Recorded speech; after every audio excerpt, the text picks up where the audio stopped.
करने वाले हैं।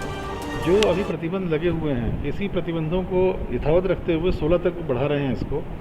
केवल सोमवार से कुछ अतिरिक्त एक टाइम स्लॉट दिए गए हैं 3, जिसमें कि इंडस्ट्री, उसमें ट्रांसपोर्ट नगर और गोडाउन, जो 3 एक्टिविटी परमिटेड हैं पहले से, इनके लोग उन्हीं 3 टाइम स्लॉट में घरों से बाहर निकल सकेंगे या फैक्ट्री से बाहर निकल के घरों में जा सकेंगे।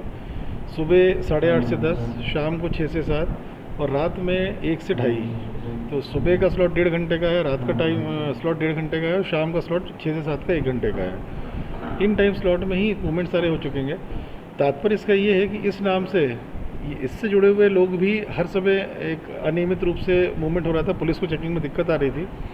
और ये सारे लोग जो इस टाइम स्लॉट में निकलेंगे, इनके पास इनकी फैक्ट्री का या इनके संस्थान का, कोई ट्रांसपोर्ट नगर का संस्थान का, या कोई गोडाउन में C&F एजेंट का काम कर रहा है तो वहाँ का, उनका एक फ़ोटो युक्त पहचान पत्र उनका लगाना ज़रूरी है, क्योंकि पुलिस चेक करेगी। इसीलिए इसको मंडे से हम लोग इम्प्लीमेंट कर रहे हैं, ताकि इनको सबको बोल दिया गया था कि आप आई कार्ड बना लीजिए। इंडस्ट्रीज़ में अधिकांश लोगों ने बनवा भी लिया है। तो इतना बस परिवर्तन है, बाकी सभी प्रतिबंध यथावत रहेंगे। इतने परिवर्तन के साथ में इसको 16 तक एक्सटेंड कर रहे हैं। सर, इंदौर में ये शहर के में जो पीक आया था, जो सबसे ज़्यादा प्रेशर था हम लोगों को, चाहे वो ऑक्सीजन डिमांड का, चाहे डेथ का, चाहे पॉजिटिविटी का, सबसे ज़्यादा था 20 से 25 अप्रैल के बीच में। तो वो पीरियड था, एक खास तौर पे 21, 22, 23, 3 दिन ऐसे थे अप्रैल के जो पीक थे, अगर इंदौर सिटी की बात करें। उसके बाद से ग्रेजुअली रिडक्शन होना शुरू हुआ है। अभी भी ईश्वर के मेहरबानी से पूरा एक रिड्यूस्ड वे में ही ग्राफ जा रहा है पूरा। और ये सब लोग फील भी कर रहे हैं कि जो पहले अगर किसी के पास जितने ही फ़ोन आते थे, उसके फ़ोन आने की प्रतिशत लगभग 70-80% कम हो गई है। पर ये ज़रूर है कि इंदौर के हॉस्पिटल से प्रेशर अभी बना हुआ है। बाहर के जो आसपास के ज़िलों के मरीज़ आते हैं यहाँ पर, उनका निरंतर आना बना हुआ है उनका। और जो पहले मरीज़ नहीं आ पा रहे थे इंदौर के पेशेंट्स की वजह से, जो जगह खाली हो रही हैं, उसमें सब बाहर के मरीज़ आ रहे हैं। तो अस्पतालों का मैनेजमेंट और अस्पतालों में प्रेशर और अस्पतालों की ऑक्सीजन सप्लाई, वो उसी प्रकार का चैलेंज हम लोगों ने बना है। पर ये बिल्कुल सही है कहना आपका कि इंदौर में कोविड के जो पेशेंट्स निकल रहे हैं, वो बहुत कम संख्या में ऐसे निकल रहे हैं जिनको हॉस्पिटलेशन रिक्वायर्ड हो। यह बात अलग है कि आंकड़ा आ रहा है पेशेंट्स का, किंतु उसमें एसिम्प्टोमेटिक ज़्यादा है। ऐसे कम है कि जो हॉस्पिटलाइजेशन लायक हो, और एसिम्प्टोमेटिक पेशेंट थोड़ा भी प्रिकॉशन ले लेते हैं जब शुरू में, तो उनका हॉस्पिटलाइजेशन बच जाता है उनका। सर, इंदौर में ग्राउंड में अलग अलग जो निजी प्राइवेट हॉस्पिटल्स जो यहाँ पर कोविड का उपचार कर रहे हैं, उसमें गरीबों के उपचार के लिए या आयुष्मान कार्ड धारक या संबल से जुड़े हुए लोग या पात्रता पर्ची, खाद्य की पात्रता पर्ची वाले लोग, इनके उपचार के लिए जो व्यवस्था राज्य शासन द्वारा बनाई गई है मुख्यमंत्री कोविड उपचार योजना के तहत, उसके बारे में सबको ब्रीफ किया गया।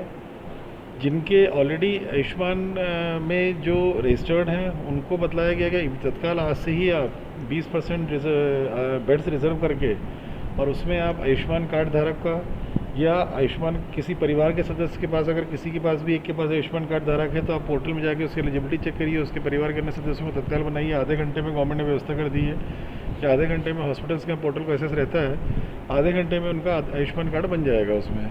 या कि फिर कोई ऐसा व्यक्ति आता है गरीब जिसका संबल कार्ड हो या राशन की पात्रता पर्ची हो, उसको भी अगर जाएगा अस्पताल में तो उसकी भी एलिजिबिलिटी चेक करके और उसको भी एडमिट तत्काल कराया जाएगा, क्योंकि एलिजिबिलिटी चेक हो जाती है 5 मिनट में, 10 मिनट में, और आयुष्मान कार्ड ही बन जाता है आधे घंटे में। ऐसी व्यवस्था हो गई है।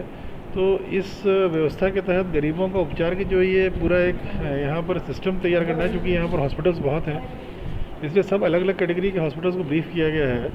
और जिनका ऑलरेडी रजिस्ट्रेशन था इस M2 कैटेगरी जो होती है आयुष्मान की, जिसमें कि कोविड का उपचार होगा, उनको बोला गया तत्काल आज से प्रारंभ करें। कुछ करीब 20-22 हॉस्पिटल्स ऐसे थे जिनका रजिस्ट्रेशन अन्य कैटेगरी में था, किंतु ये M2 कैटेगरी जिसमें कोविड से जुड़े हुए बीमारी का इलाज का उनका नहीं था, उसमें उनको गाइड किया गया कि केवल उनको अपने पोर्टल में जा कर के कोविड उपचार की जो हेड है उसमें क्लिक करना है उनको, तो इसमें भी उपचार कर सकेंगे। तीसरा, जो ऐसे हैं जिनका अभी रजिस्ट्रेशन किसी भी तरह के उपचार के लिए नहीं है, उनको ये बोला गया, पूरा ब्रीफ किया गया कि फॉर्मेट जो पोर्टल में लिंक दी गई है उनको, उसमें किस प्रकार के फॉर्म्स हैं, पेजेस हैं, किस प्रकार से भरना है उनको, वो पूरा उनको ब्रीफ किया गया है अभी।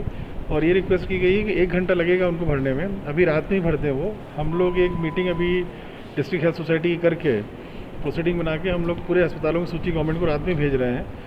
इधर से पैरेलली पोर्टल में सारी एंट्रीज हो जाएंगी। इसमें हिमांशु CO जिला पंचायत और संतोष टैगोर जी दोनों कोऑर्डिनेट कर रहे हैं अस्पतालों से, ताकि तत्काल ये एंट्रीज हो जाएँ। और सारे लगभग मान के चलें कि 70 अस्पताल ऐसे हो जाएंगे जिसमें उनका जो 20% बेड है, जिसमें आईसीयू कैटेगरी भी रहेगा, एचडीयू का रहेगा, कुछ अस्पताल होंगे इसमें 2-5 जिसमें आईसीयू एचडीयू कैटेगरी नहीं है। उन सभी अस्पतालों में गरीबों का जो आयुष्मान कार्ड धारक हैं, उनके परिवार में किसी एक के पास भी आयुष्मान कार्ड है या संबल कार्ड है या पात्रता पर्ची है उनके पास में खाते की, तो उनका उपचार होना